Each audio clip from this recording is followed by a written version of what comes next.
Hi, everybody. A little bit of a technical glitch, but we're here now. Thank you so much for joining us, everyone. Can you all hear me? Yes. Yes. Great, great, great, great. Thanks, Buzz. I know there was a little bit of glitch there in the world of the internet, of the worldwide interwebs. And we are at 7:35, so let's go ahead and start the meeting. Do we have Charmaine here? Hi, Charmaine. I see most of the officers. Yes. Peter, welcome back. Nice hairstyle. And let's start by just saying, did anybody review the minutes from last meeting? Yes. Okay, they look good to me. Anyone Yeah, I make a motion to approve the minutes. seconded? I second it. And there we go. Minutes are approved. I see Officer Tagorda, Cedric Tagorda is on for the RPD. So we'll start with that in just a minute. Actually, it's time for that. So we've got about 15 minutes with Officer Tagorda. Thank you for joining us, sir. I'm sorry we had a little technical glitch. Go ahead and unmute and let us know what's going on in the hood. Would you unmute, please, officer? Thank you. All right, you got it? Yes. All right, so I did pull up some stats for you guys, and I was just going over them. And I know you guys wanted some stats, from, I guess, the last 30 days, and then obviously some stats as compared to last year. Is that correct? Yes. Yes, sir. Okay. So let's go start with the past 30 days, and this is dated from April 30th to May 30th. Number of calls for service and in the neighborhood is 255 calls for service, which is a 23% increase as compared to last year. Okay. And as far as actual incident reports, that's going to be 31 incident reports. The previous 30 days, which is dated from March 30th to April 29th, is 10. So from March to April, looks like, it was a little decrease. So it's actually increased a little bit. Let's see.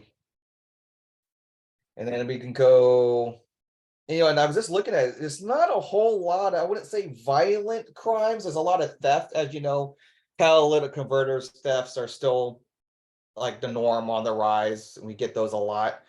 I think, the top 5 locations in the area, which I think is important, is 3 West Richmond, which has always been a problem.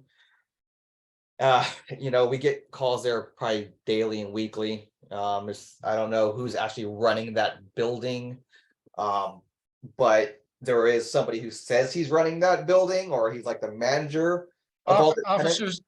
Pardon me, Officer Tagorda. That's for those of you who are unfamiliar with the address. That's the Todd Hotel, the brick building on the railroad tracks right across from the pub.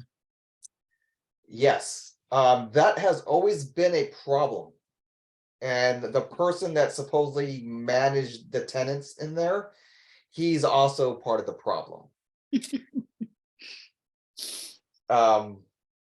So we've had numerous talks with him as far as trying to police that area, because he's inviting all, the people in there. They're drinking out in front of the building. They're doing what they're doing. They're loitering. But we had 15, there were 16 calls over there just in the past 30 days.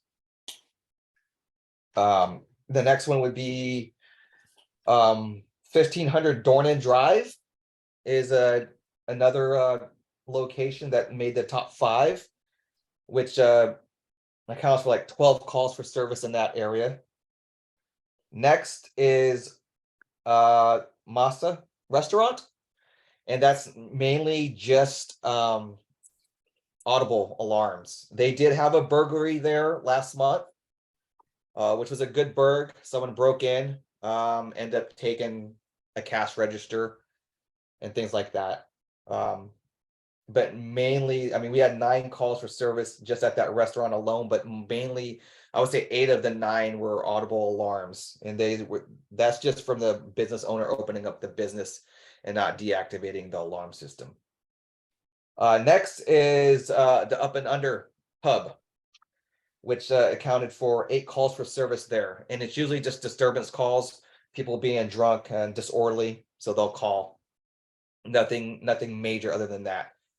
And then the area of Railroad Avenue in Tewksbury, which had 4 calls for service, and usually that's due to the homeless, the encampments over there by the railroad tracks. Caltrans has been called. They did clean up that area.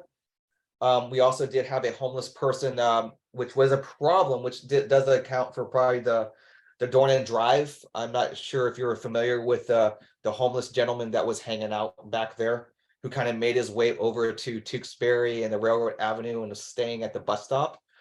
Well, unfortunately, he passed away at that bus stop. He had his little encampment. I'm not sure if you guys saw that, but unfortunately, he passed away. So he's no longer there. But those are the top 5. Thank you. Officer Tagorda, it looks to me like 1500 Dornan is the area behind the plunge tennis courts. Does that ring a bell?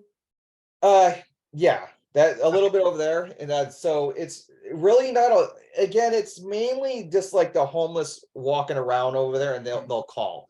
And a lot of that was due to that gentleman that passed away, because he was hanging out back there. And then he kind of migrated up to the bus stop area where he kind of made his little home. We try to give him services and everything like that. And CORE was working with him, and mental health was working with him. But unfortunately, he didn't want the services, and he ended up passing away. And it looked like it was probably due to an overdose. Right. But just looking at the stats here in the top 5 places, the one that really sticks out to me is 3 West Richmond. They're a problem. The person that runs that place, it's the white gentleman, Italian last name. I can't even think of his name. He's Giovanni or John. Yeah. yeah, he's Heavy a set problem. guy. Yeah, he's a problem, and I've talked to him numerous times about it. Supposedly, last time I talked to them, they said they were supposed to sell that building, or the city was going to buy the building. I have no idea if that's true or not. I've been trying to find out. Maybe you guys have better luck with that. We'll find out next week. Yeah. Right. I do have a little background on that, officer. Yes. I can talk to you about in the future. Yeah. This is something that Jesse West has, as our neighborhood crime watch captain, had organized probably over 5 years ago, a Right. meeting to try to control this. Over the years, what we know, what we see, and any common sense person will see, is a constant drug Yes. dealing in and out, with their people, their people in a constant back and forth under the freeway, where we know that there is an organized drug dealing situation going on, much bigger than just a few homeless folks who are strung out selling a little bit of drugs. And I will, if you're still here or one-on-one, I would love to talk to you sometime about what I know. But I'm going to speak to that in a few moments. I have 5 minutes at the beginning of the meeting, and I'm just going to mention a little update about that, because this is major. Yeah, and you can always shoot me an email, and I work Monday through Thursdays. So Monday through Thursdays, I'm there during the day, and our shift starts from, basically, we hit the shoots about 7 o'clock and all the way until about 4. So, you can shoot me an email. I'll be more than happy to meet you. But like I said, that is a problem place, and John, right? He's the problem. He invites everybody in there. He allows people to come in and out of that place. And then what happens is, whenever they start talking back to him or whatever, and they get an argument, he wants to call us and complain. But he also instigates a lot of the problems there. Correct. And it is generally accepted, and maybe if Jesse's on, she may or may not want to comment. Yeah. that he has been selling it. It's the church is gonna buy it, the city's gonna buy it Yeah. for Same years. song and dance that he tells Right. everybody. I was on a very, very long conversation with the police chief and Michelle Milan, public safety. I can't remember her title. Crime prevention manager and the chief, and none of this is true. Right. So, Right, except right. that So it's a it'd be problematic great area. to get those people moved on to another location. I would love to see that. May Um, I speak? It's Jesse West. Could I just say a couple things? Please, Yeah, Michelle Milan would be a great person for you to talk to about this. She facilitated the meeting. We had a large community meeting with John about 5 years ago. Did a beautiful job of facilitating. He agreed to all kinds of stuff. And of course, it just was all BS. He didn't do any of it. I think he really sees himself as a social worker. I mean, he just can't Yes. let go of this place. I would suggest right before the pandemic, Michelle was actually talking to a county group about buying the building to use it for, I don't know what kind of housing, but something better than what it is now for sure.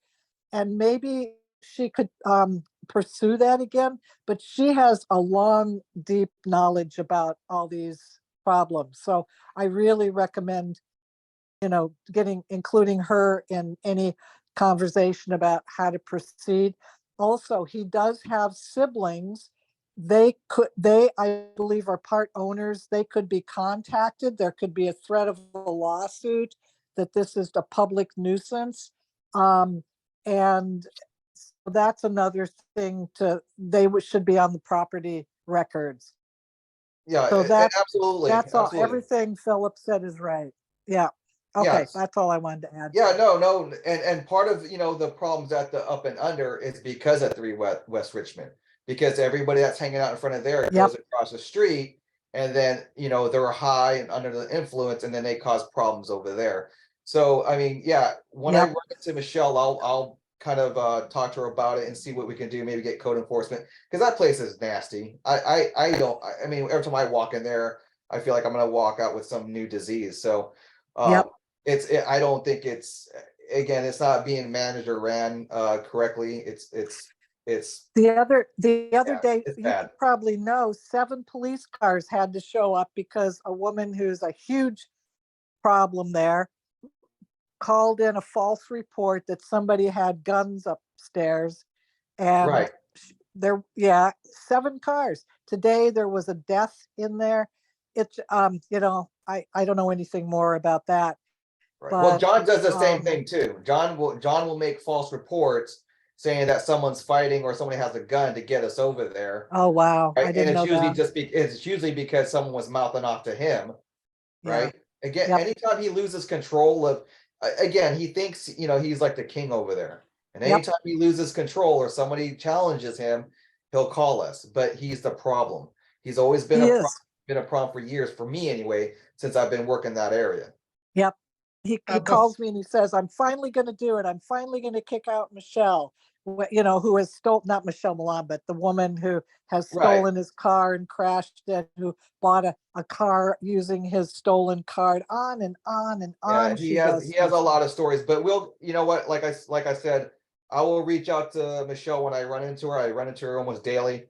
We'll see if Okay. we can get something kicked off again and started, because I would love to see that place get refurbished and get some new people in there that's going to take care of the building and absolutely bring something to the Peace community and quiet. other than the negativity. Before we go to Lisa Johnson's question, who, Lisa can wrap up this segment of the meeting for us.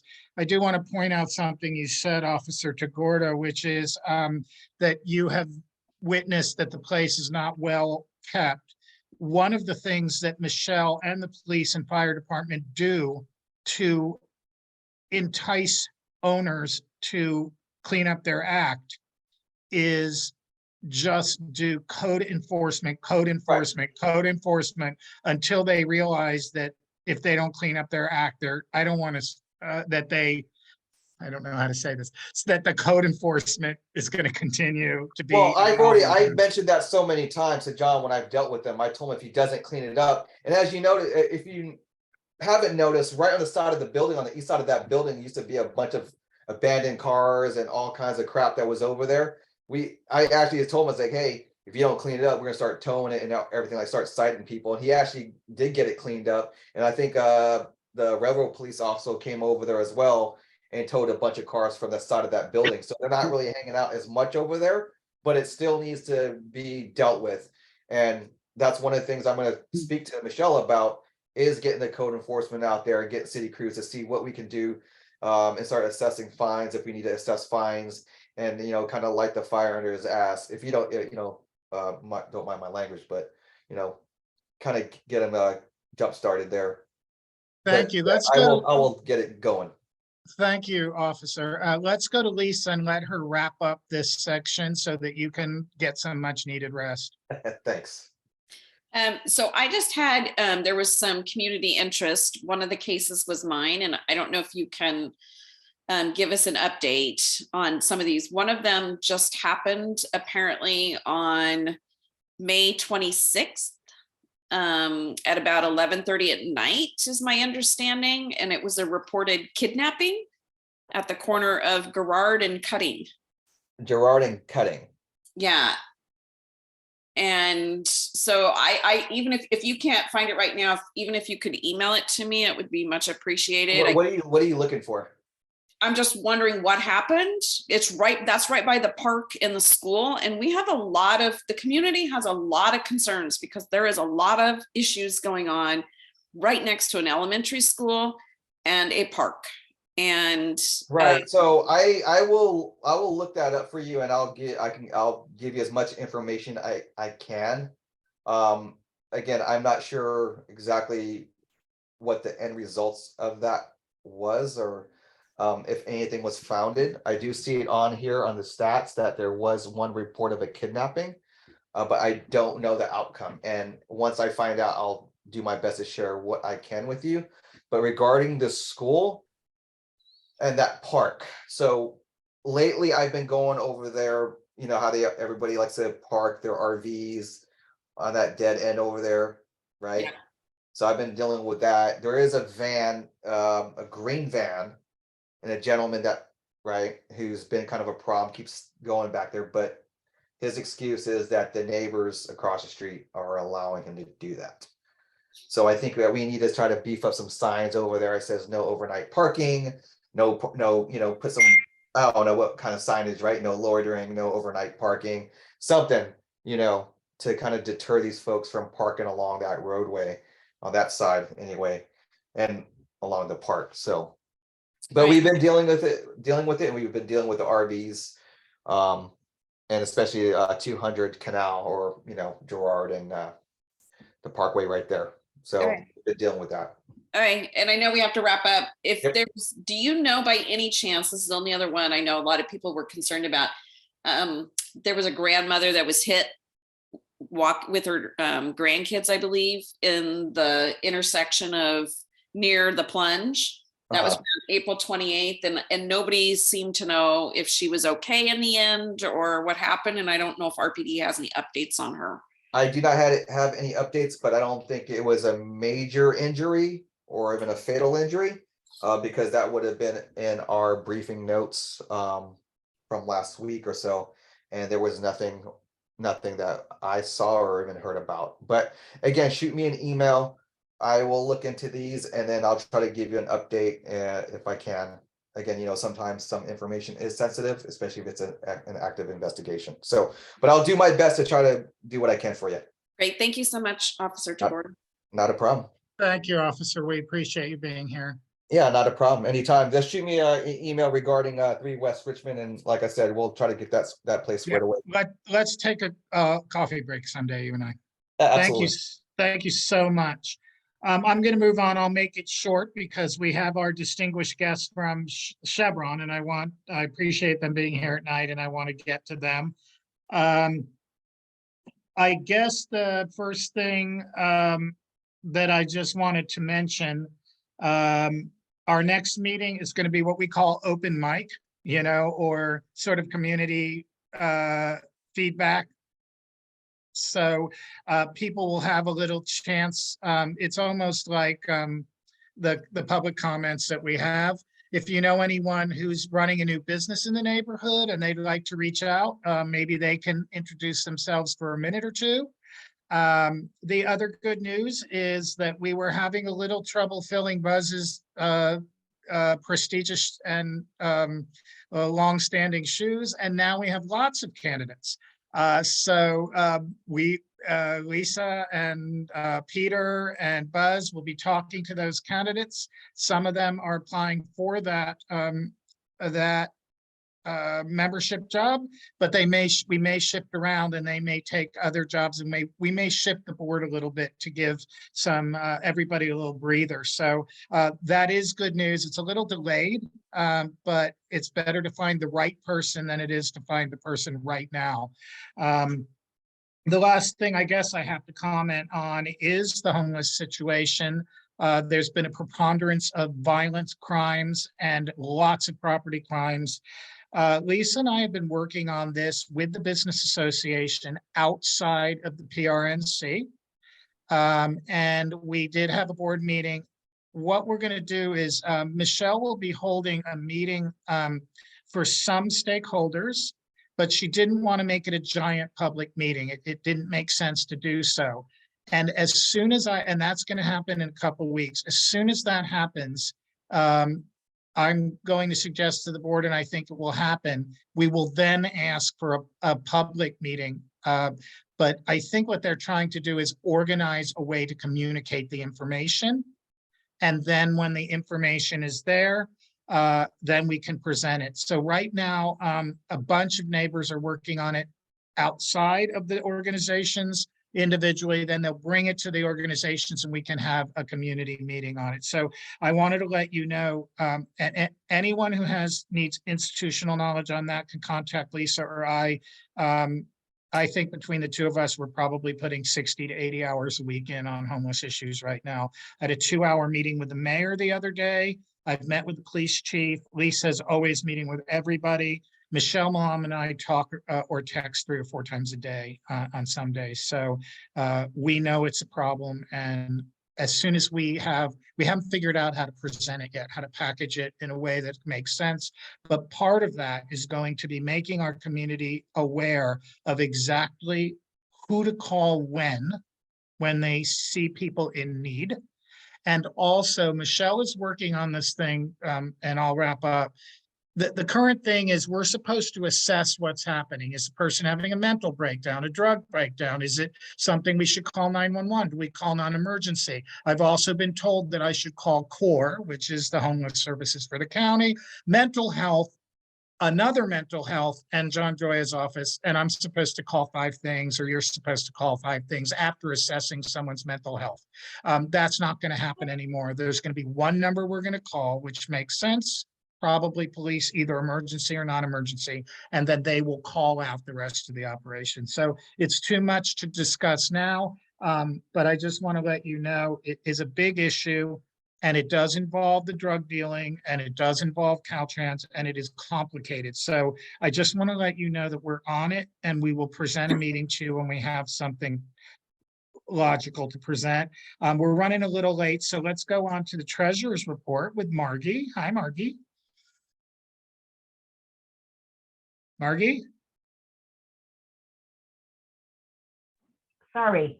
We have over $22,000 in the bank, so in good shape. That's all I'll say. Great. And there are plans for some of that money, I know, for our upcoming mural, which I guess I should say is going forward. We are repainting the mural on the tunnel. And I am forever grateful to Charmaine and Margie, who have been working. They've been hanging from the chandeliers to deal with the city to get the funding for that. Buzz, how are we doing on membership? Approaching 175 members, and picked up about 6 members renewing this month, and keep those cards and letters coming. Thank you. Okay, thank you. Remember, if you do have PayPal, you can go onto our website and pay by PayPal or by the magic of pen and quill and papyrus and mail to the PO box. So that's where we are now. Now let's introduce, I have Lindsay here. I don't see, oh, Lindsay's here. And we also have Hakeem Johnson, who we haven't seen in maybe a couple of years. Lindsay and Hakeem, thank you for spending some time with us because 8 o'clock on a Wednesday night, yeah, nothing better to do. We appreciate you being here. Hakeem is a very busy dad, so we are lucky to get him on a weeknight when he's probably normally coaching or something. Hakeem, do you want to introduce yourself? Well, good to see you again. It has been quite some time, but Hakeem Johnson, public affairs representative locally here.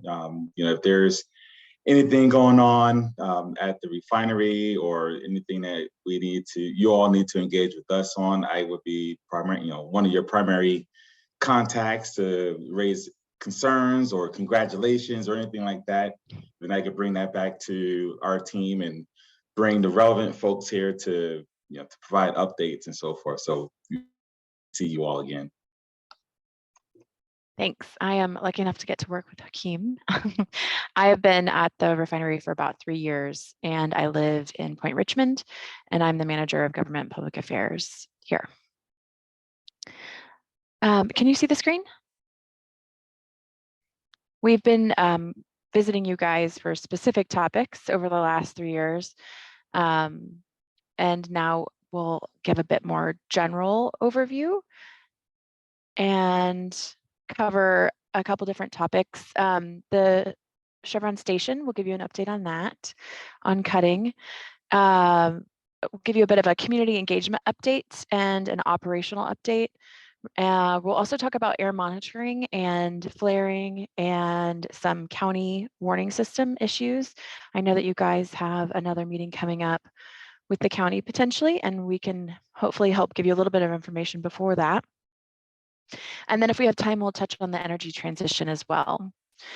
At Chevron, we start every meeting with a safety moment or an operational excellence moment is kind of the corporate term that we use.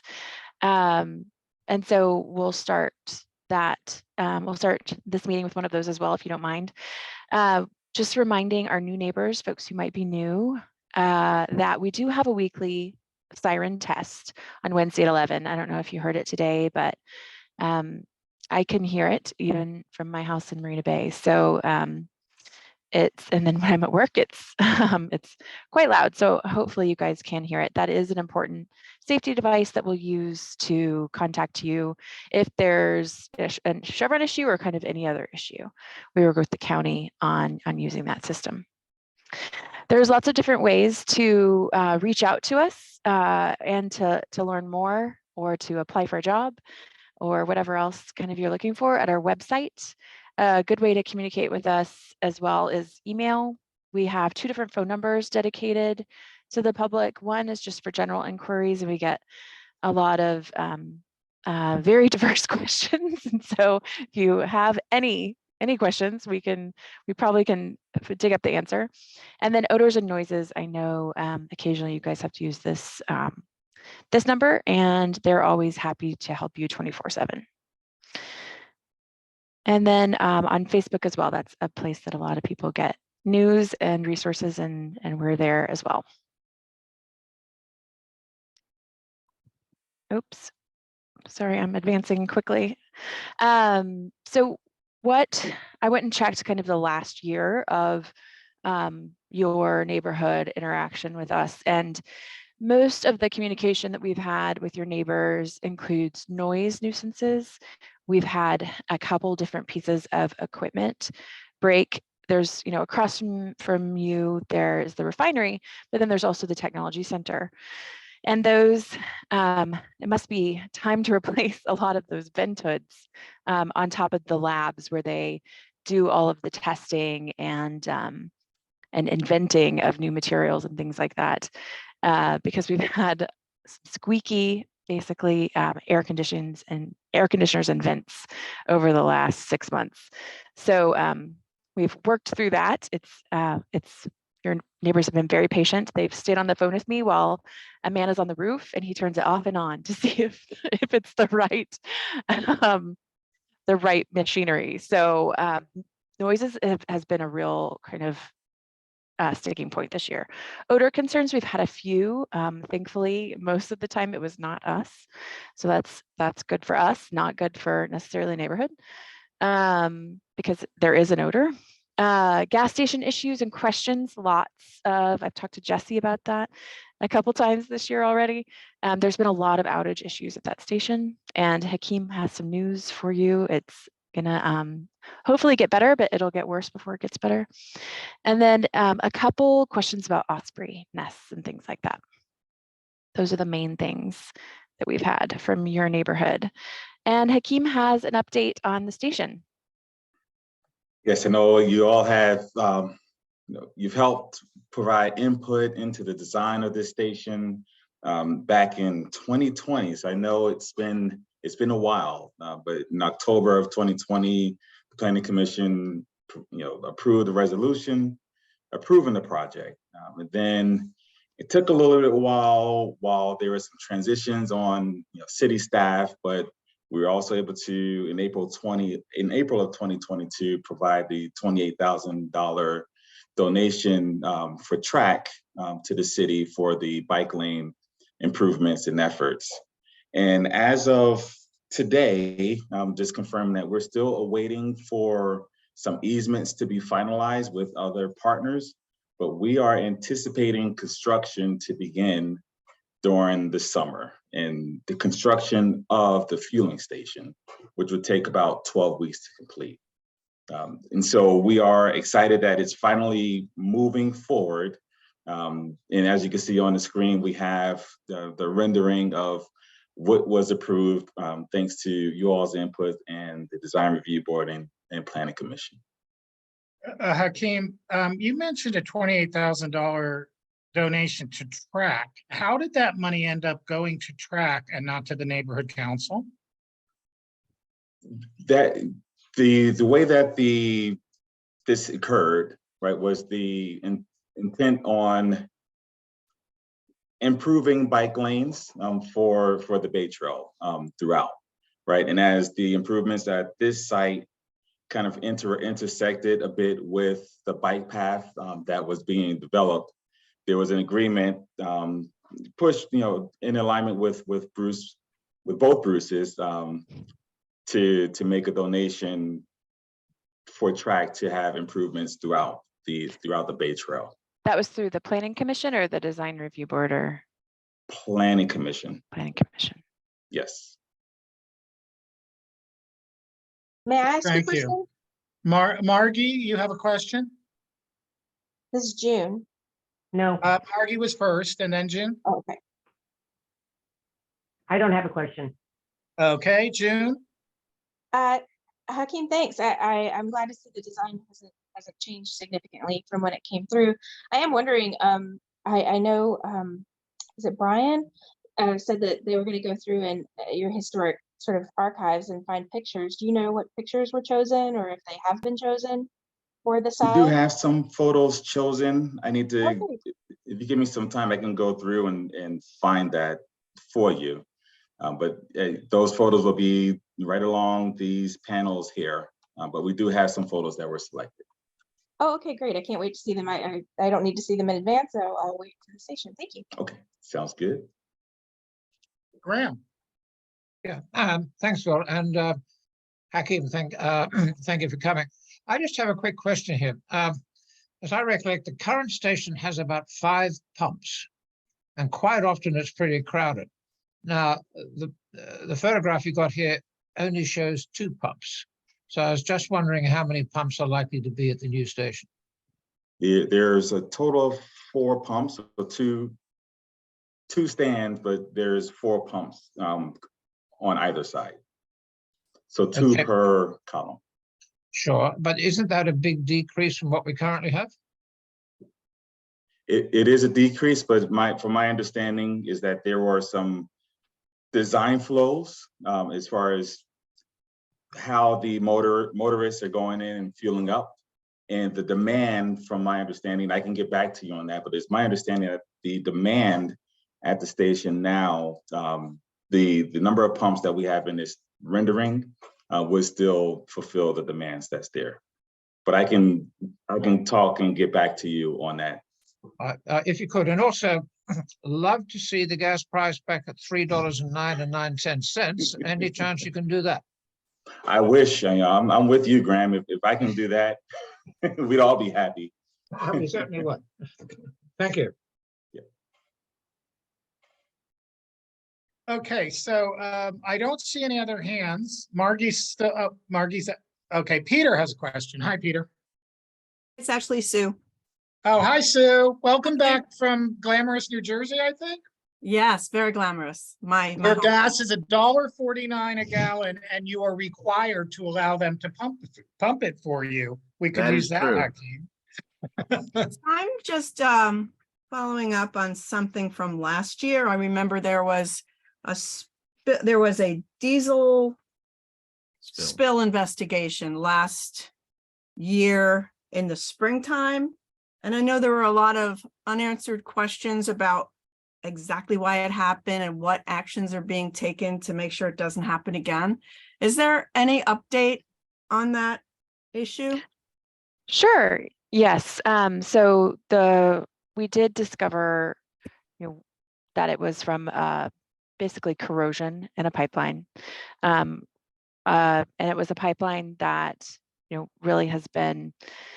It was a water kind of diesel mixture line, and so that pipeline is just not, that kind of pipeline is not used very often anymore. It was a bit of an older line. And it had just corroded. We're not sure exactly why it corroded, but it was, one specific point that created the leak. There's a slew of different activities that have been going on since then to make sure that all the pipelines that are there in service are in better shape than that one, and that they're tested and reviewed on a appropriate basis. They all have different schedules depending on kind of how old they are or what they're used for, and then applying different technologies to make sure that we can see a leak earlier than how we saw it last time. So deploying a lot of different, lots of capital, and then also people power and technology. And so the county actually has finished their review of our investigation just recently, and they have signed off on that review. And so you might see that brought up at county ad hoc meetings from Supervisor Joya. We can also share, I think those links are public, so to those meetings. So I think we can share those if that would be of interest, Sue. Yes, thank you. Okay, make a list of action items. Thank you. Sure. We certainly hated bothering you like that, and potentially, that was kind of a best case scenario in terms of being a major water and a bit of diesel mixture. So we want to make sure that we prevent that from happening again. Lindsay, someone's asking in the chat if there will still be diesel. It doesn't seem like there will be from this drawing. Yes, there will still be diesel. Okay, that answers that.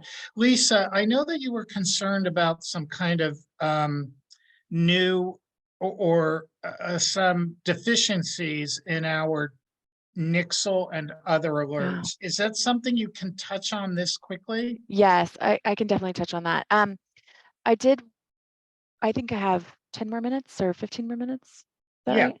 Yeah. Okay. I did want to touch on a bit of kind of just generic information, if that's okay. California is the world's third largest gasoline market and the world's fourth largest air fuel market. And so that will remain for the next several years, and we'll have to sell a lot more EVs to get out of that status. And we at Richmond do provide 60% of the Bay Area jet fuel and 20% of the gasoline for the cars on the road. So I think a lot of people don't realize how big the market is. And you know, to Graham's point, we have lost way too many refineries in California too early. And that's one of the reasons why gas prices are high. There's several reasons in California. We can thank Mr. Putin for some of that, President Putin, but also, you know, the unique fuel blends, but also we are at least a refinery short here in California for the isolated market that we have. And so we make more money when we're reliable and we don't bother you with any upsets. And so that is our goal, of course. Protecting the environment, we've done a huge amount of reduction in particulate matter. I want to point that out in particular. Since 2018, you know, we spent the $1 billion on the modernization project, and that's one of the big results. We're hoping to see even more results in terms of greenhouse gas emissions and things like that as we move forward and continue to make adjustments to new equipment. But really exciting reduction there. And then, of course, we continue to invest in our community, and since 2015 have given $2 billion. And we still have a workforce of 3,000. And as you know, occasionally we bother you with extra traffic, but hopefully extra business for businesses and restaurants and hotels and things like that. So we can get up to about 6,000. Don't have any major work planned this year, so hopefully we won't see that influx. But we also hired 120 new operators this year, so we're really excited about that. Just a reminder that we are the largest and most complex fuel provider in Northern California. A lot of people don't realize that. And so when you look at Bay Area air quality flaring statistics, or when you look at, you know, statistics from the county, sometimes it can look like we have more flaring or more kind of incidents or something like that. But when you consider scope and scale, when you normalize the data, we actually are one of the best operators in the Bay Area, and in California, because we normalize across the whole state to kind of make sure that we have a report card and compare ourselves to how we want to be performing. And so just want to make sure that folks understand the size and complexity.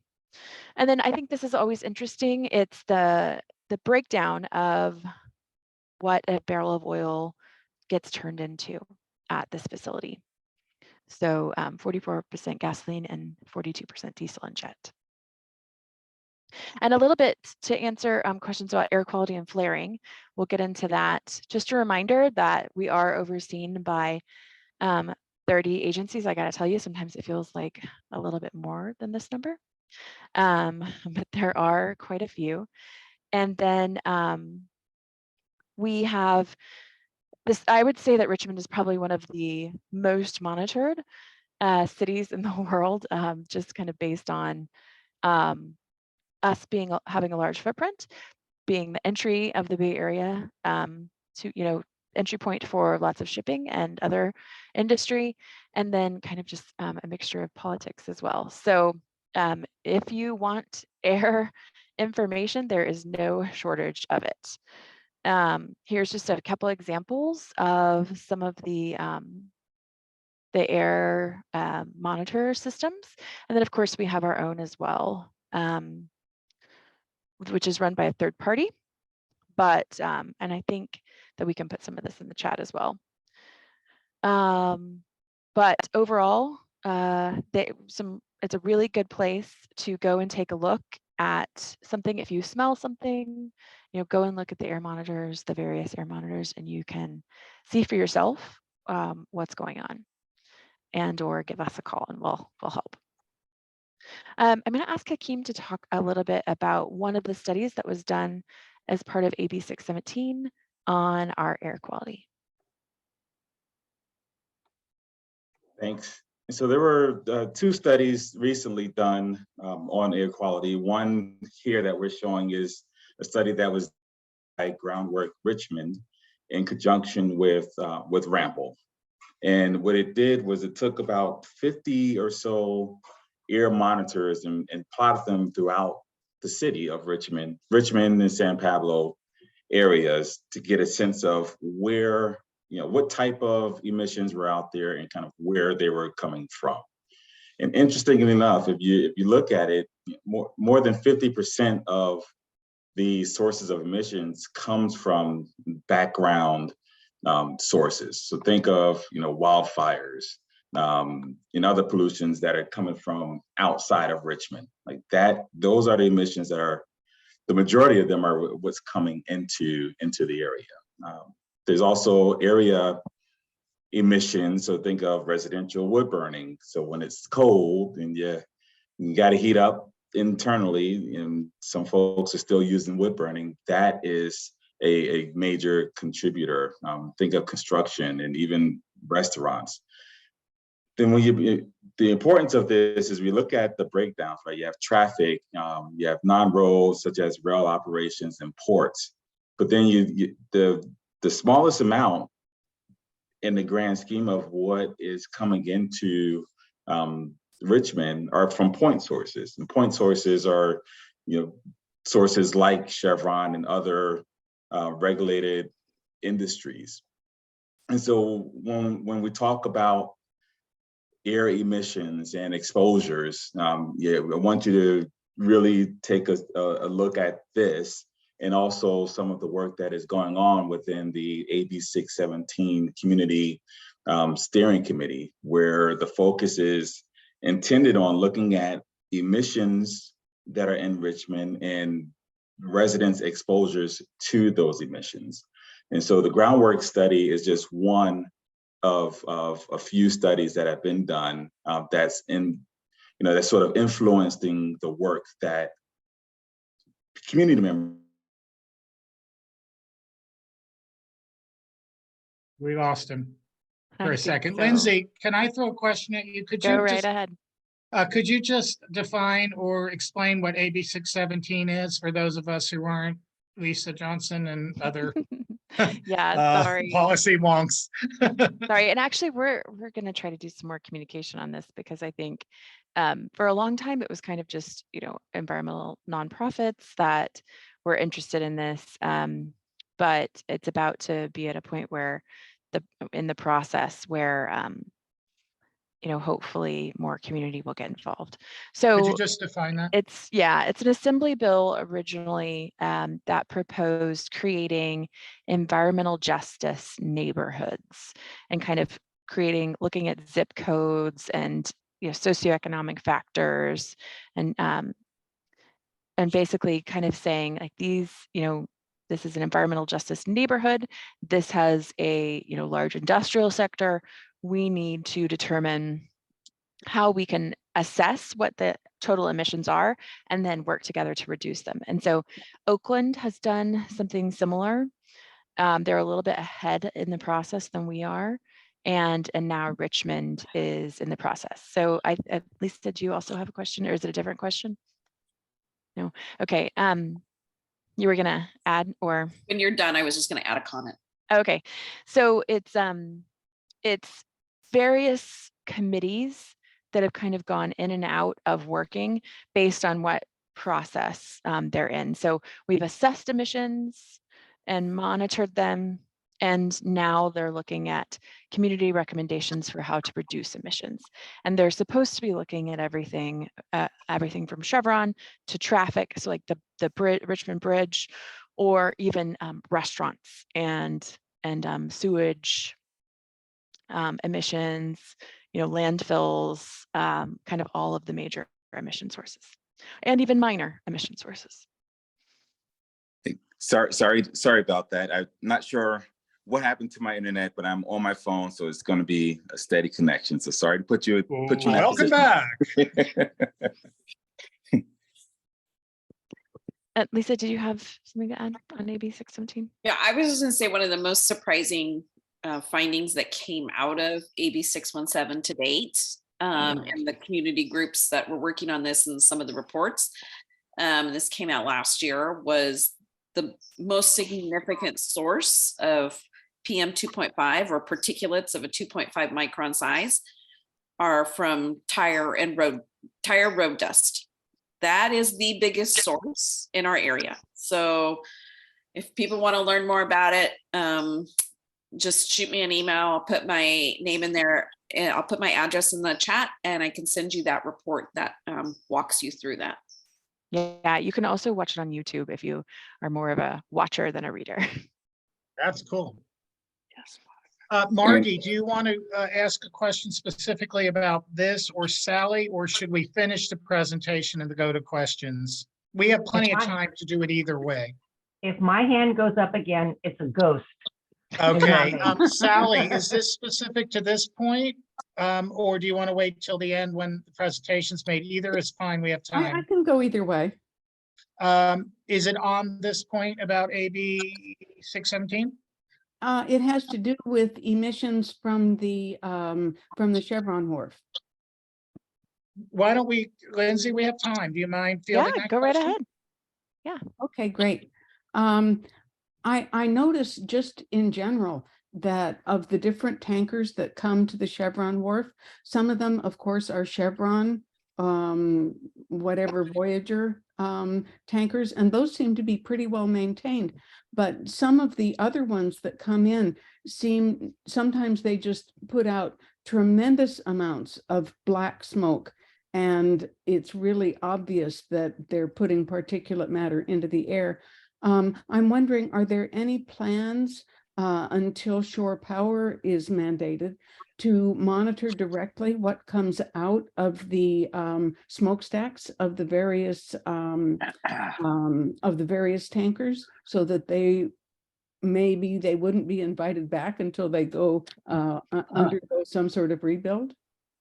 Yes. So unfortunately, shipping has not really, they're not a leader in the world in clearing up emissions. That said, their international organization is working on setting some standards and improving standards for air emissions. And so we are working to contract with shippers who are innovators in this space. And so we really, it is something that we're focused on and are working on. Unfortunately, like some of these, very unique vessels haven't caught up with, some of the other standards, but it is something that we are avoiding. So there are particular loud ships that if you give me a vessel name, we try to avoid those. And there's also, if you see one, Sally, that looks like it has kind of more particulate matter than another one, you can write down the vessel name and let us know. And then we can tell them to try to avoid bringing those back. Great. That is.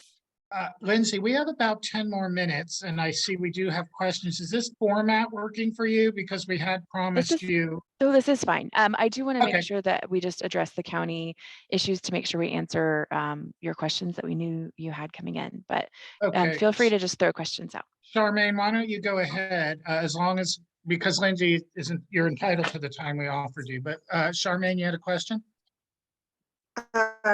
This is a non-technical question. A few years ago, Chevron offered tours. We're doing it again. Oh, well, tell me more because I want to know about it. Yeah, we're trying to figure out when. It'll probably be in September though. So we're looking for September. But we'll announce it publicly and make sure that you guys know about it and know how to get involved. Okay, great. Thank you. Yeah, sorry, we had to take a couple years break based on COVID situations and turnarounds and things like that. All righty, thank you. That was good, Charmaine. That was my question too, but I was going to ask you privately just in case the answer was no. No, we're excited. Lindsay has more of her presentation. We've got just about 10 more minutes, so let's let her move on with that, and then Yeah, we'll answer more questions. I wanted to make sure to talk about flaring because the county has changed their requirements around reporting. And so before we could flare from the hydrogen flare, and as you know, that's kind of water vapor basically that is emitted from that flare because it's hydrogen. And while it doesn't cause any pollution, the county has said, we want you to kind of make sure that we know about and the city officials know about any flaring that could have a visual impact. And it doesn't matter. It used to kind of be like, oh, if it's under 2 minutes and it's not, and you can't see it because of the meteorological conditions, you don't have to put out a county warning system alert. And so that has changed now. If we flare for 2 seconds, and if it's a flare that doesn't create any pollution, we're still reporting it now. And so it has been a bit of a boy cried wolf situation, I think, for our city officials in the beginning of like, hey, what is going on? Why are you guys flaring so much more? Well, we're not. It's just we're having to report things that no other refinery is reporting still because the other refineries don't run their hydrogen plants. Another entity runs them, so they are not having to report them. And we're reporting things that are even not going to be noticed by air monitors and or people who are even kind of like have cameras trained on the facility. So it unfortunately, so that very bottom layer of, this is not going to be picked up by an air monitor, and you're not going to really see it. That is a level 1. And so nothing really goes to the list. If you've signed up at cwsalerts.com, those alerts kick in at level 2. And that means you might need to take some action, and or we want to make sure you know exactly what's going on at the facility because it's perhaps kind of a persistent flare or something like that, or persistent smoke based on whatever the operational condition is. And so that is the change. I'm not sure that the general public really sees much of a difference, but definitely our city officials do, and you might hear them talk about it. Was that clear? I do want to assure you that we still run our process, even though we're doing it a lot more. It's not a lot more, but the hydrogen flare does go off because it's not pollution, it's regulated a little bit different. And so it's less of a concern to the facility. And so it does get triggered a little bit more often than another flare or other flares, but we still run the same system, in terms of assessing, informing, activating, tracking, and reporting. One of our air experts goes and does 10-point monitoring in the community and around the facility to make sure that the air quality is not affected. And then we also monitor our various air monitors. This is the level 2 that we talked about. So this is where if you signed up, you would get a text message or you could get a call about any kind of action required by sensitive populations. So like people with asthma or perhaps the elderly. And then wanted to make sure that we touched on the energy transition because so many people have questions about all of the things that could be coming up. Chevron has a lot planned in this space. We have 30 different hydrogen stations planned for the state of California. We're doing a lot of renewable natural gas. You see the cows there on the right. We're doing a lot of that where agricultural facilities are close to ports and things like that. So we can take the methane from the dairy farms and convert it into fuel for trucks at like warehouses or port facilities, things like that. Lots of effort going into renewable energy. We're bidding on projects in Sonoma for geothermal power, things like that. And then carbon capture is really being looked at. The view at in the big kind of smart climate circles is that we're going to have to start capturing carbon if we're going to meet the Paris Agreement goals, which Chevron has aligned on meeting. And carbon capture is something that we've successfully done a lot of in Canada and Australia. And so we're looking at bringing it to California as well. And then, of course, energy stations of the future. So hopefully this renovation at Cutting is the beginning of many. And someday you'll be able to go and choose between gasoline, advanced gasoline, renewables, and hydrogen, and then also charging. So lots of work going there. And really that's the bulk of our, well, one more. Where some of this you might see locally in terms of, the Raven project, which is the waste to hydrogen. We have been an investor in that, and we have contracted for some of the hydrogen offtake. So we're very excited about receiving that green hydrogen and clean hydrogen. And then also we have sponsored the first hydrogen ferry in the Bay, which is going to be going back and forth, I think, in between Pier 5 maybe and the Warriors game. So that could be kind of a cool visit for when the Warriors kick back up and we get to go to the city, get to ride on a hydrogen ferry. Lots of research and investment going in on this right now, and hopefully you'll be seeing some of it around Richmond and the state. Thanks, Lindsay. This new station that you're building, you just kind of mentioned that in the future, is this kind of being made ready for new types of energy? At this point, no, because there's very few. There's not much space there. So we have talked about, okay, if we want to add hydrogen, where would we do it? And we've actually talked to the people across the street to see, like, is there a little bit of room there to add hydrogen? Maybe at that hotel across the street that's causing so much trouble. I did take a note of that. The other question I had, I just picked up. You said that our refinery provides 20% of the gas for cars, for vehicles. Was that for the state? That's Northern California. For Northern California. Yeah. And how many refineries We're not big enough for the there? whole state. Yeah, I didn't think so. How many refineries are there ish? I want to say that there's 16 now. So it's a massive percentage. Yeah, it's a large percentage, yeah, for the Bay Area. It's not massive, but it's significant. And you kind of can see that in prices, unfortunately, when one of us has to, one of us kind of pauses work because we're doing some equipment repairs, or something happens and someone, like, we lose power and we have to pause work. You can kind of see that happen in prices where it does make a difference. Thank you, Lindsay. Any more questions? Is that the end of your slides, Lindsay? Yes.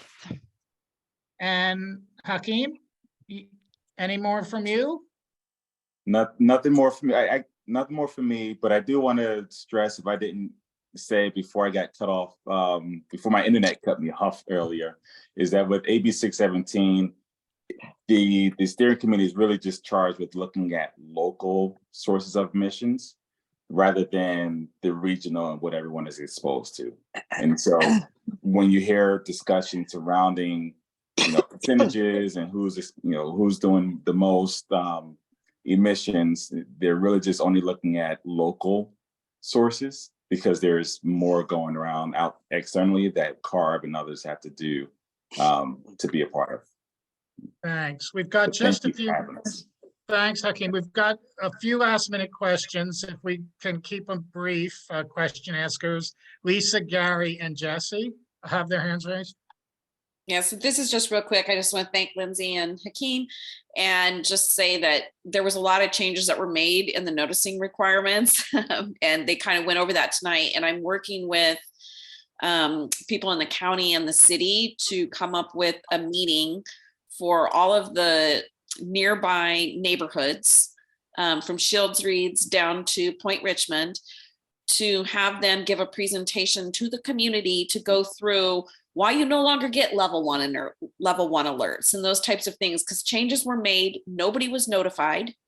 And so most people assume that the alerts are just not working. So I want the county and the city to explain the notification process, why the changes were made, and what to expect. And so just wanted to let you all know we're working on that, and we'll hope to roll that out sometime later this summer. That's it.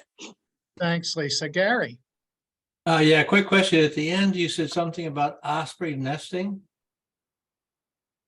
Yeah, occasionally we get questions about different osprey nests that are around the city. So I've had a few different conversations this year on osprey, so just wanted to make sure that I included it. So in case, and specifically Tony was listening, that he felt heard.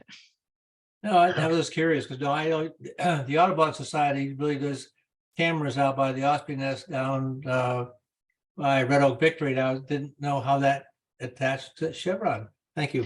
What we try to make sure that we track, health and I guess whether or not we have renters at the different nests, and so try to make sure that we keep track of it and work with local experts.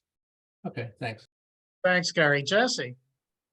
Oh, yes. I wondered if Hakeem could say a bit more about what's going in at the Chevron station. It looks to me like there will be a market there. I'm wondering if that's going to be open 24 hours, if I'm correct that I do see a market there. And I'm wondering who manages company stations. Is it a third-party contractor or Chevron employees, or how does that work? So this is a Chevron owned and Chevron operated station. And so it'll be completely owned by Chevron, not the refinery, but Chevron. I need to get back to you on whether or not it's a 24-hour man station. Well, the pumps will continue to work 24/7, but I need to confirm whether or not the shop, the extra mile store is a 24-hour station. So I can get back with you on that. Some of that is That'd be great. Yeah, Go ahead. Yeah. even if it will be, we can't necessarily guarantee that it will stay that way, because as you know, we watch safety and things like Right. that and make sure that we protect our employees. I do want to apologize on behalf of that station. It's had some intermittent issues. I've had to do not tell my boss, but I've had to buy gas at other stations because I have gone there and it has not been open. And I apparently waited too long to get gas. So I really apologize for that. And if you ever, Jesse's so good about raising issues to our attention. And so if you guys see anything, don't hesitate to give us a call. Well, we will, and you know who we will. But I do appreciate that you're always so available to listen and talk about issues. And I just appreciate so much both of you coming. I would say I would much prefer it wasn't a 24-hour deal, because the 7-Eleven down the road just has a lot of weird stuff going on, and I would prefer we not have yet another locus in the point for weird stuff to go on late at night. So as far as I'm concerned, the earlier you close it, the better. So just that's just me. I mean, That's if I good need ice feedback. cream at midnight, there's always the spot. Right. Thank you so much, Jesse, Lindsay, and Hakeem. It's been a long time, and maybe we'll try to see you a little bit more because you do put it into layman's terms for us, and we appreciate your time on a Wednesday night, and we're grateful that you're here and that you are so accessible. Yes, thank you. We're very happy to be your neighbors, and thank you for being so patient and kind to us and to our dispatchers and to everyone else that you guys interact with. It's a really fantastic neighborhood, and we appreciate your partnership. Thank you so much. Good night. All Thank right, you. Good night. moving on to community briefs. Charmaine, do you have anything from CERT? Yes, CERT is Community Emergency Response Teams, where we prepare for any kind of emergency or disaster. And in doing so, we actually prepare for our day-to-day life. So you can have emergency supplies prepared and use them anytime, all the time, depending on your needs. So just a reminder about that. The exciting thing I have to say today is that we were able to have our first CERT training class since before the pandemic. And in 9 weeks, we graduated 20 people. That's City of Richmond. And 2 of those people are our neighbors in Point Richmond. So I would like to congratulate Shannon McClellan and Howard Lasheen for doing a great job, going to all the classes and completing that big drill at the end in the Richmond Fire Training Center. So a round of applause, please, for Howard and Shannon. Okay, that's it for me. Thank you. Thank you. I don't see Karen here for the PRBA. Is there anybody who would like to update us on PRBA? It looks like we don't have anyone, but I will point out that they've approached us for the fall festival. So it looks like we're going to have a street festival in the fall, but that's far away. So. Cordell is here. Oh, hi, Cordell. I'm here. I can give a short update on the PRBA. So we had our business mixer last Thursday at Figley Realtors. It was a pretty good turnout. So about 30 or so people, and El Sol catered the whole thing. And so there's another mixer coming up on June the 22nd. It's going to be at Little Louis. So I'll get more information from Daniel this week. That's it. Thank you. And I do notice they post on the kiosk on the corner, which is a nice place to catch up. Thank you, Cordell. Bonnie Joe, who I tend to overlook, I see you, and it's all about you, right? I don't know why I skipped that. It's all about you right now, Bonnie Joe. And guess what? I don't have anything to say. Okay, well, we're glad to hear Right your over. cheerful voice. Let's see, is Mary Lee here? Yeah. Hi, Mary Lee. Yeah. So Arts Point Richmond, I'm going to do a bit of this, then I'm going to share the rest with Margie. So obviously you've seen all the banners all around town. The banner project is kind of complete for this year. All of our artists are represented. And there will be a map accompanying that. So that will be accessible so that you can see whose banner is where and how to be in touch with them. Also, we have new exhibits in the new artists exhibiting in the post office windows and our gallery in El Sol. And then, Arts Point Richmond artists have a wonderful exhibit in Margie's gallery. And I think there's going to be a kind of fun hurrah about that. So I'm going to turn it over to you, Margie. Okay. And back on the banners a little bit, there's 54 of them in town, which is really exciting. And May I ask, Mhm. sorry, Margie, may I ask a quick question about the banners Yeah. while you're on the topic? Are there any that are still not up? Because I have a suggestion. No, they're all up. Okay, Right, it's all, but I'm sure that your suggestions would be. So, yes. Yeah, I'm sure they'll do it next time if you ask them. yeah, I will. I'll just send an email. There's that space right by the crosswalk. And we've cleared, somebody went with their own saw and cleared all those trees and bushes up because it had become an encampment, and then the city helped. So now we've got a naked fence, and I know how your organization hates a naked fence. Just hate them, yeah.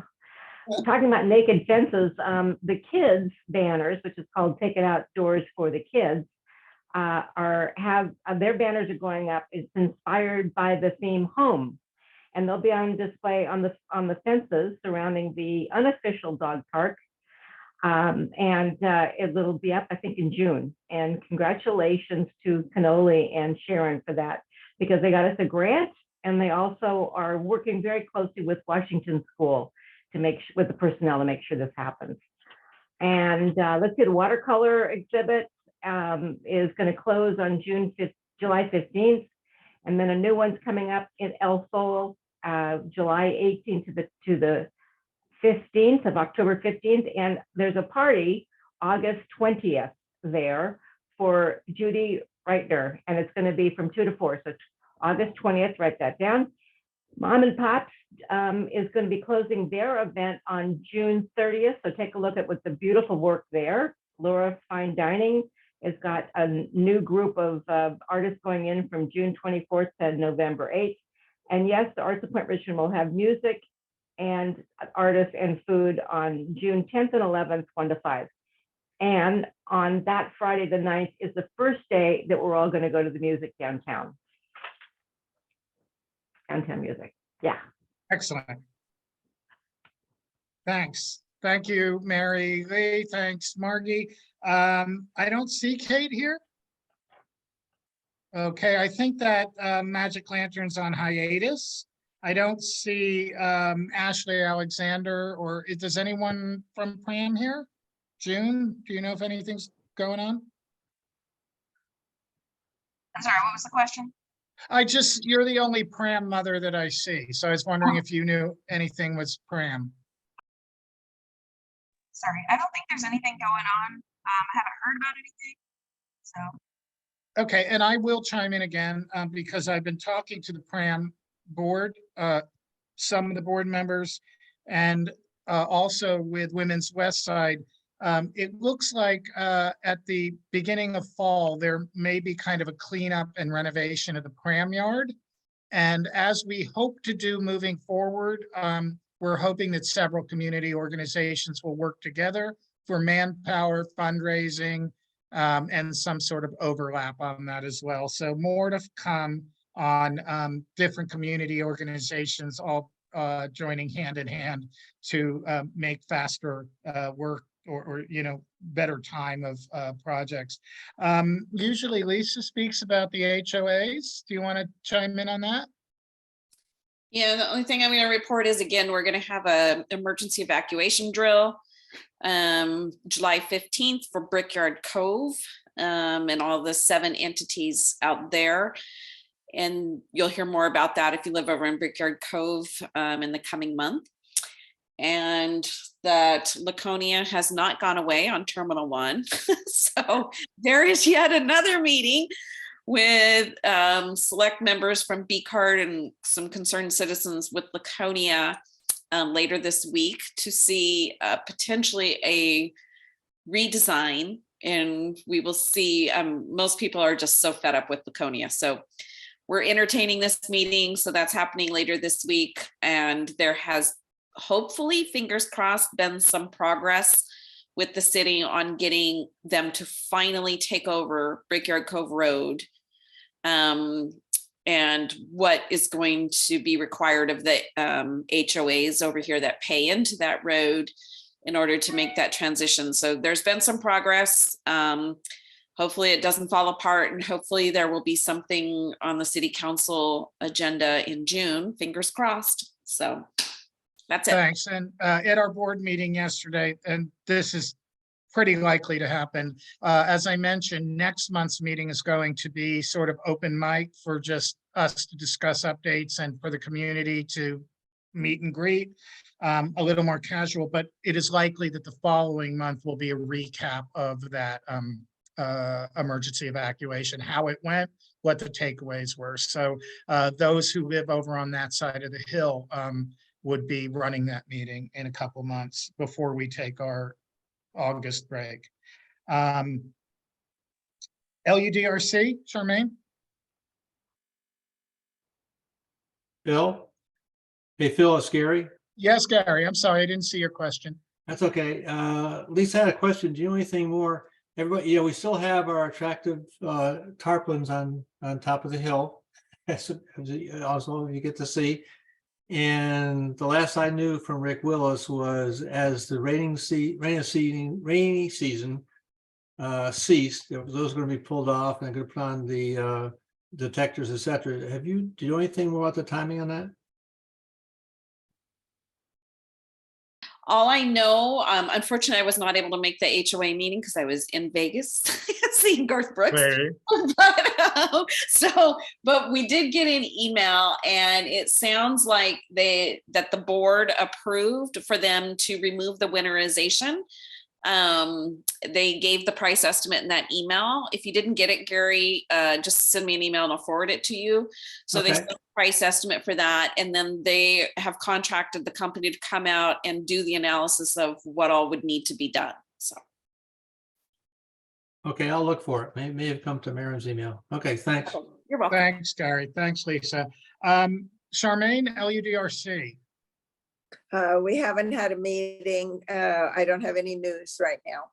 Okay, I'm going to chime in because Caesar called me this morning, or texted me, and I just want to let you know that Rod, the chair of the LUDRC, is in communication with the group on the Keller Beach project. So what will happen is that Rod will continue to liaise with the Keller Beach project folks, and then use the vast resources of both the existing residents on that side of the hill and those interested in Keller Beach, and our really well-qualified board working together. And then Rod will be the liaison, and then he will come through the LUDRC in the traditional way we do and come before the community with reports when they determine that should come in front of us. So just heads up, we're involved with that organization through the LUDRC, and but it's not in our hands at the PRNC yet. It's still there. Graham? Thanks, Phil. Can you hear me? Yes, sir. Yeah. We've been trying to contact Rod for about 3 weeks with no luck. And so this is total news to us. Okay, let me then. And so can you speak to Rod to get him to at least respond to our emails? Or if he's not interested in working with us, just say so. I thought it was the other way around. So there's been some miscommunication because I've got a text from this morning with all of this information about this project. So it sounds like we need to, yes, it sounds like I need to get Rod on the phone and find out why there's some miscommunication happening. Thank you for bringing that to my attention, Graham. Okay. We'll fix it. Okay. We'll fix it. Okay. Oh, I lost track. Okay, LUDRC Community Briefs Part 2, Maskers. I see Fran, or I did see Fran. Fran is behind the screen because when I put my face up there, it wiggles all over the place. So your face or the screen? The screen. I just get all these little lines and it makes me crazy. So I'm just going to talk to you. And I'm sorry I haven't been around for a couple of months. Maskers will be starting their third production on June the 9th. And it's Roe. The title is Roe. And for those of you who don't know, that's the short version of Roe versus Wade. This is the people who choose the plays decided this year it would all be about women. And so this is the third play of this season, and they just call it Roe. But in 1973, that was the case that legalized abortion. So I don't know what this play is going to bring to you. It opens June 9th, runs through July 2nd, Friday and Saturday nights at 8 p.m., Sundays at 2 p.m. Admission For adults is $30 and for students is $27. And I always like to be there opening night for every production. So if you don't get to opening night, I won't get to see you, but if you will be there, I'll thank you very much for coming. We have the season goes on until the summer, and I'll just keep you updated on what it is. But again, June 9th to July 2nd, Friday and Saturday nights at 8, Sundays at 2. Admission $30 for adults, $27 for students. That's my report. Okay.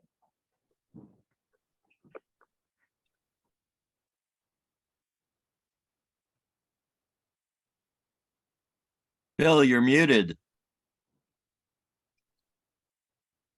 Excuse me. I have a little bit of a cold, the sinus thing, so I was coughing. Cordell, did you have a question for Fran? No, I have a report for the RNCC as well. For the what? Did I miss somebody? For the no. I'm about to give a report about the RNCC this month. Yeah. So I guess I'm next up. You're next up. There you go. Yes. Thank you, Cordell. No problem. So at this month's meeting, we had a small turnout. We had about 17 people on Zoom. So not pretty much exciting. So I'll get to the good part. So according to Stephanie Nye, she says that I asked her a question last week.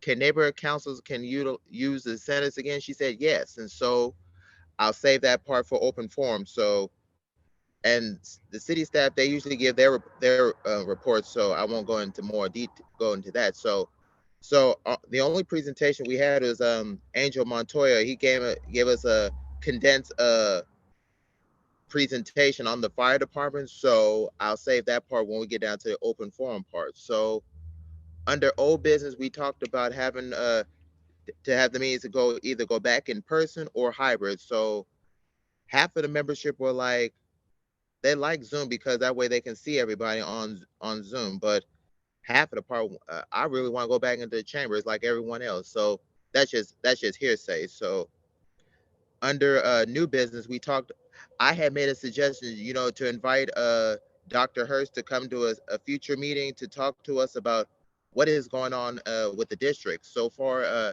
as it relates to, public safety. And I missed I missed the officers on Zoom, and I came in a little late. So I was like, darn it, I missed it. So our next regular scheduled meeting would be June the 12th.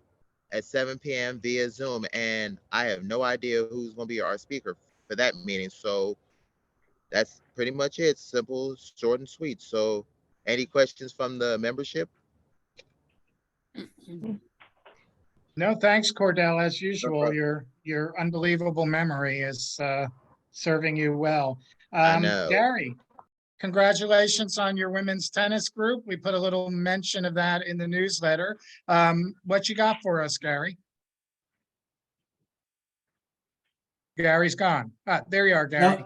No, if I'll unmute, I'll be okay. So yeah, as Bill wrote in the presidential report, we did have a women's team that won the East Bay Championship. By the way, you can't see me. I got snap photo on here. I don't know why that is, but at any rate, haven't figured that out. But we're very proud of that. And with the teams we play against the Claremont Resort and Spa, Berkeley Tennis Club, Oakland Tennis Club. So it's a big honor for the women to achieve that. And actually, teams are going on right now. We have several more that are doing well. So we'll let you know about them in the future. Fantastic. Thank you. Also, related to RTA, because under that we do the spring cleaning at the plunge, and so Phil mentioned in the president's report on the write-up, we just completed that last week. You've seen piles of leavings and stuff on the corner, and we got to go pick up the next one this next week. And just want to help other folks like Phil and a strawberry lady whose name I don't know that comes and picks up the weeds around the strawberries. But thanks for the other folks that continue to just try to keep that looking good. That woman loves to weed, but she is not very chatty. So I leave her alone now, and she stacks weeds up, and I drag them to the curb, and it's a very copacetic relationship. No, I know. I don't actually know who she is. She's a mystery lady. Yeah, Also, she likes to weed.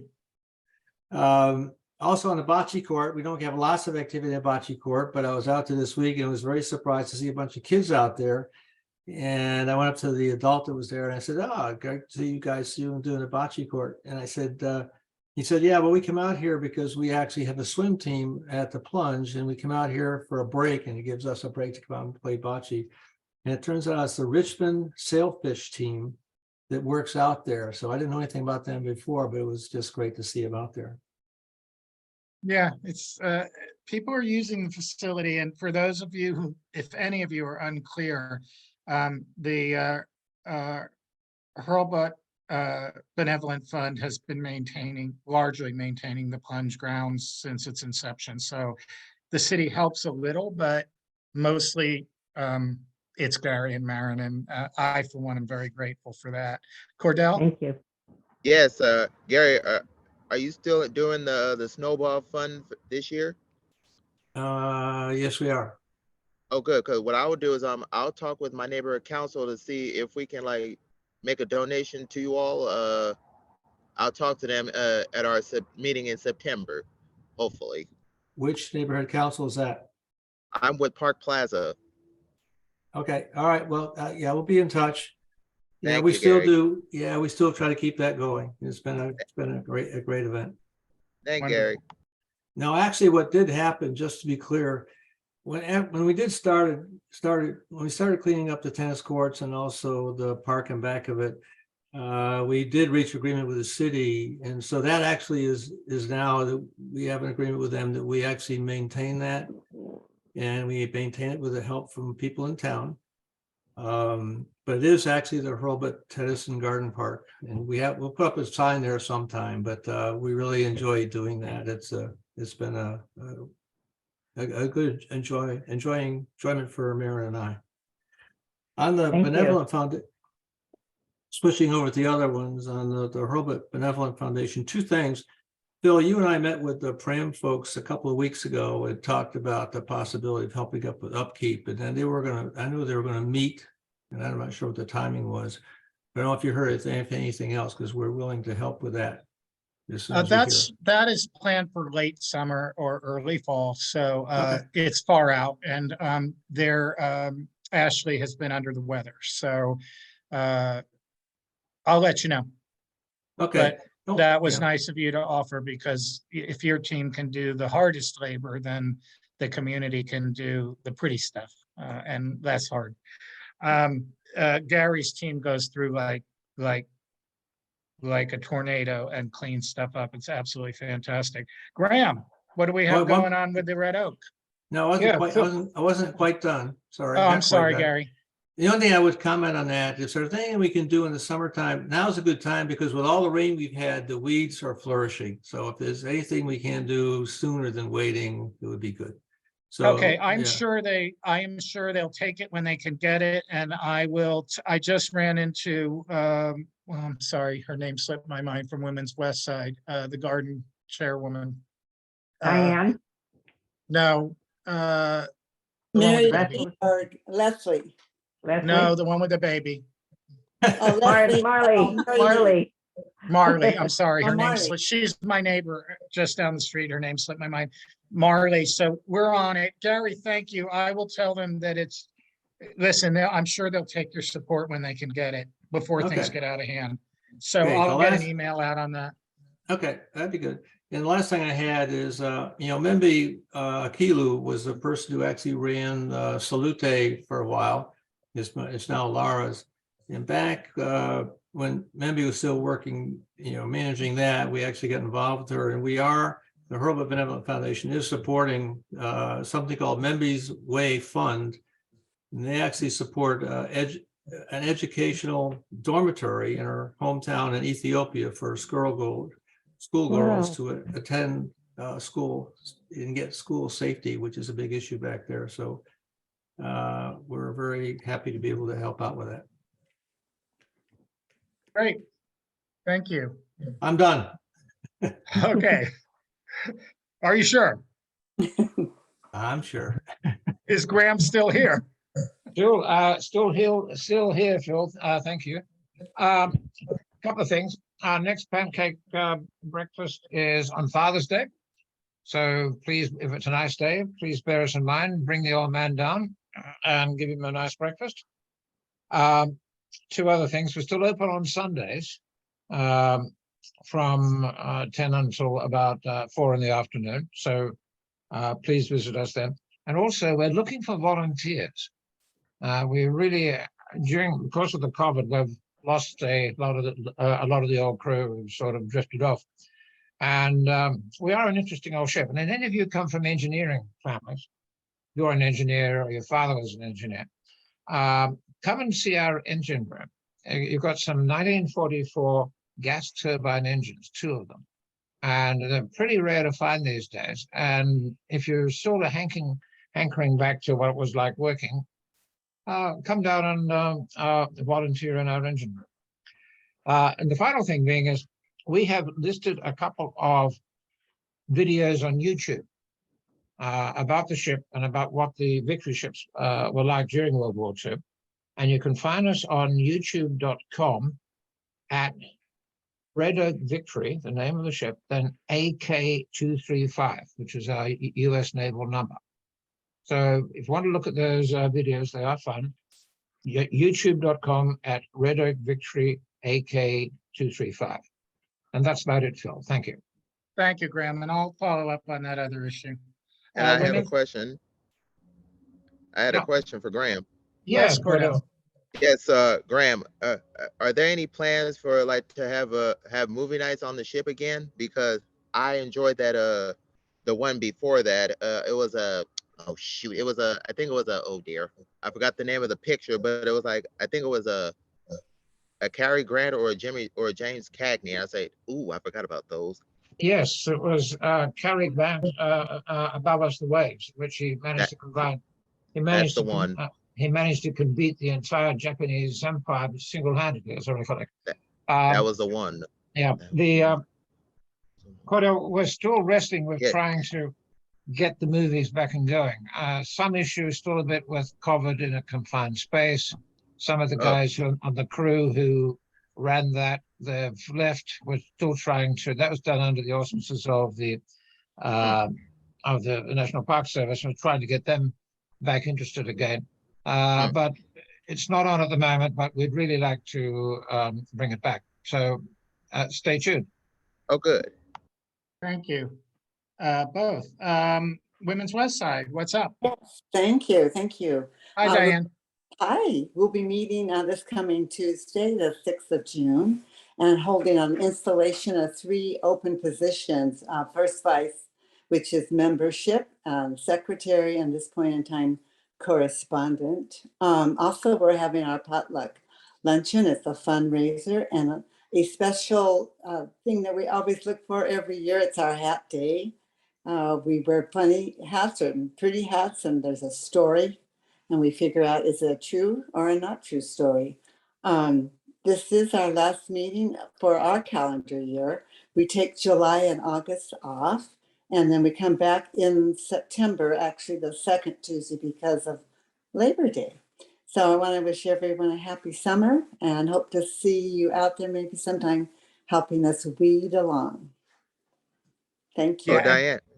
By the way, people always say you should organize more weeding days. Folks, if you're walking by and you see a weed and you know it's a weed, there's no law that it has to be organized. Just pull it and throw it in the trash can. I'm just saying. I have to say, I think we're going to talk about maybe picking one day out of the week that we're, like on a Thursday, every one Thursday a month, that we're going to be down there a couple of hours, something that's open that you can plan ahead on. Yeah, I suggest we get donations for donuts and that'll probably make it happen. Thanks so much, Diane. Have a great summer. Peter, what's up? You've been in Jersey. Tell us what's tennising these days. Yeah, well, the last 2 Mondays, we haven't had any table tennis, but I'll be there next Monday. Come on down. It's fun. That's it. Bye. Thanks for the abridged version. Jim is on vacation, so we're not going to hear about Rosie. We're running a couple minutes late, but we do have room for some some quick community forum. If anyone would, I do. Cordell. So I had come up with some topics for either next month or July, whichever is convenient. So when I was at the RNCC this month, I said maybe the PRNC would like to invite Angel Montoya to come speak to us about what's going on with the fire department, because I mean we're going to be in a fire season in June, so I figured this would be appropriate. So that's one suggestion. And then the other suggestion that I had was as oh it was an announcement too. I just got through the finding the announcement. So the PRNC is invited to the Richmond Rotary Club weekly meeting this Friday on June 2nd at 12:30 at the Country Club, and it's $25, and that includes lunch. So I think they might have some a salad there, but I'm not certain. But it's a great meeting. So our speaker for that meeting will have Superintendent Hurst to come and speak to us about what's going on with the district, because as it relates to public safety and other types of things. So that was the suggestion I brought up, inviting him to come to either next month or July, whichever is convenient for him. So that way he can tell us what's going on with the district, because the new school year is going to start in mid-August, and I was hoping that we can get him to come to one of our meetings, and that's pretty much it. Thank you, Cordell. problem. And your endless memory again. Sally. Okay, with profound thanks to Margie Sullivan, who makes dreams come true, I'd like to announce the grand opening of an exhibit of Point Malate photographs that will be in the Point Richmond Gallery. The grand opening is Saturday, June 24th from 1 to 5 p.m. And the exhibit will continue to be open on Saturdays and Sundays from 1 to 5 until it closes on August 6th. But if you miss the grand opening, you will miss tostadas imprinted with a flattering and edible portrait of Molly the River Otter by the Great Tortilla Conspiracy. Molly is our spokes otter. And you'll also miss aguas frescas from Masa. So come and bring a friend, it's free. And then I'd like to announce that on June 5th, in the series Speaking Up for Point Malate, our speaker is Dr. Terrence Gosliner of the California Academy of Sciences, who's going to talk about sea slugs. He is a world-renowned expert on sea slugs, which are also called nudibranchs. And nudibranchs are important in Point Malate because they clean the blades of the eelgrass. And so next time you eat Dungeness crab, say a word in thanks to the nudibranchs. And to get on the mailing list, I put Pam Stello's email into the chat. So just email pamstello@gmail.com. I actually didn't know we had sea slugs in the bay. That's remarkable. I thought it was too cloudy for them. That's cool. And otter tortillas. Sorry, I know that's not supposed to be the takeaway, but darn. How can you possibly resist? Otter's on the outside, by the way. There will be no otter in the tortillas. Okay, thank you. That sounds really Margie, were you exciting. going to add something? You had your hand up briefly. It's my hand just goes up. Oh. Every time Yeah, somebody it's- starts speaking. We had determined that that's unreliable. Margie, it's several artists doing the photographs? Or one artist three doing it? artists. It's three Okay. artists. Yeah. That sounds gorgeous. That sounds really gorgeous, ladies. Thanks. Okay, it looks like we are we accidentally on time? Oh my gosh. In remembrance and celebration, does anybody have anything to share? Gary? Yeah, unfortunately, I was away for this last weekend. My brother-in-law up in Elk, California, passed away far too early of cancer. And I think, when I got up there, I talked to my sister. I said, you called it a memorial, but this is a life celebration for this guy. And it's like the whole town turned out, and he was a teacher of ceramics. And so a lot of his students were there. And we had a great time celebrating. His name was Doug Brow.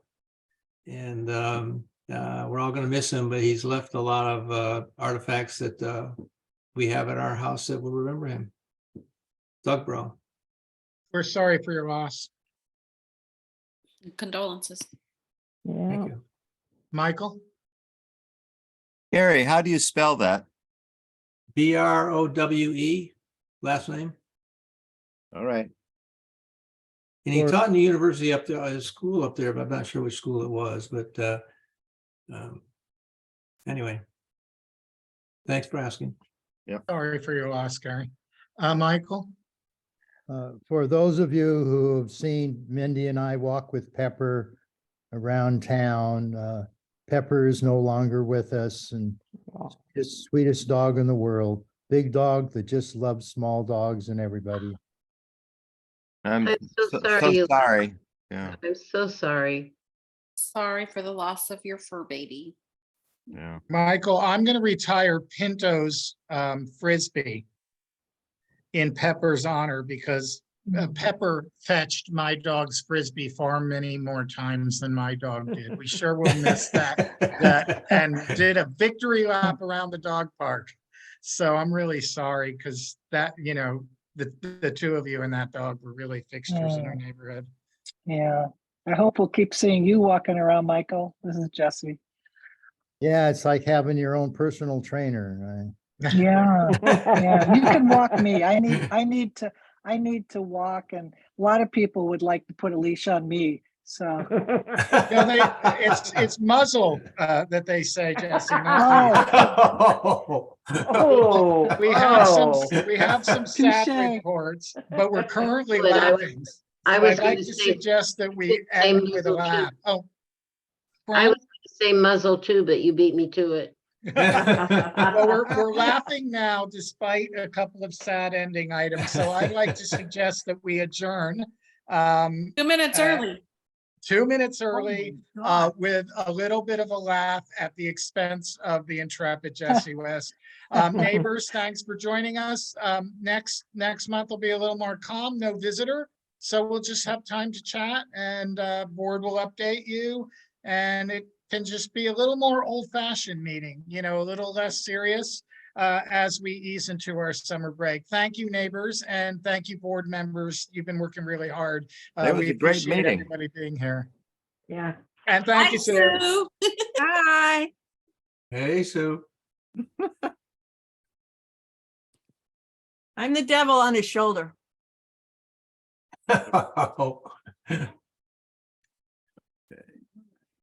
Bing. Meeting.